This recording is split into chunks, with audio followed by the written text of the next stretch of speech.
శామంగి మహారాజు అయ్యో పిల్లగా ఎవరింటికి పోతున్నావు ఏడ్చుకుంటూ పోతున్నావు ఎవరింటికి పోతున్నావు ఏమైందో అని అడిగింది నేను ఏమంటా చెప్పారే కొంతమందితో చెప్పుకుంటే దుఃఖం పోతుందాట కష్టం ఉన్న వాళ్ళకు కష్టం చెప్తేనే తొందరగా అర్థమవుతుంది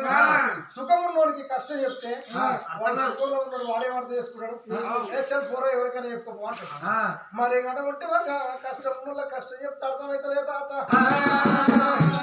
ఊరు ఏదుండ నగరం వేరే ఉంటే ఒక్క రాదు మౌనంపురాదు తమ్ముడు నీలంపురాదు భార్య నిమ్మవతి నీలంపురాదు కనుకున్న కొడుకును నేను ఇద్దరు చచ్చిపోయారు వాళ్ళ వాళ్ళకు పరారాజ్యం పట్టిన దేవుడు ఏదో దిక్కులేదు తాత ఎక్కడంటావో వాళ్ళని వెనక ముందు ఆలోచన ఎత్తున్నాడు ఏవో గొల్లల కడుపులో మాట ఉంటే దాగదు అంటున్నావా మరి బాయిల గుండెత్తే బడుగు మన సప్పుడొస్తుంది గుల్లోని మాట కూడా గడిచే ఉంటుంది కాబట్టి బిడ్డ ఒక్క మాట చెప్తా విను ఏమంటావా అయ్యో పిల్లగా నేను చెప్పేది మాట ఆలోచన ఏనారా 3 మాటలు చెప్తుండే పోయేడు తొమ్మ లోపల సోపదులు ఎందు ఒంటరిగా ఒక్కరి పోకు ఒక్కరిని సోపది పెట్టుకొని ఫస్ట్ మాట రెండో మాట ఏ తల్లన్నా పిలిచి అన్నం పెట్టినప్పుడు కుడి కాలు ఇట్లా భూమి మీద పెట్టి ఎడవ కాలు బొటన వేలతోని నువ్వు తినేటి కంచు తల్లిని జరిపి అన్నం తిను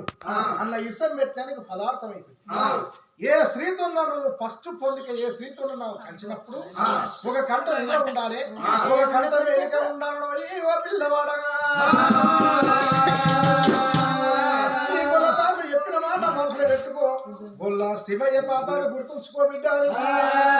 మాట చెప్పి మాట మాయమై భగవంతుడు వెళ్ళిపోయాడు ఆ పిల్లగాడు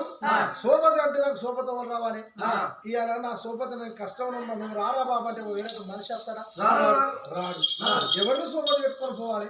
అనుకుంటా పిల్లగాడు నందనాల చెరువు కట్ట ఎక్కిండు ఆ చెరువు కట్టబడి పోతున్నాడు చెరువు కట్టబడి పోతుంటే 2 కొండ్లు పెట్టుకొని ఏంద్రికాయ కట్ట మీద నిలబడ్డది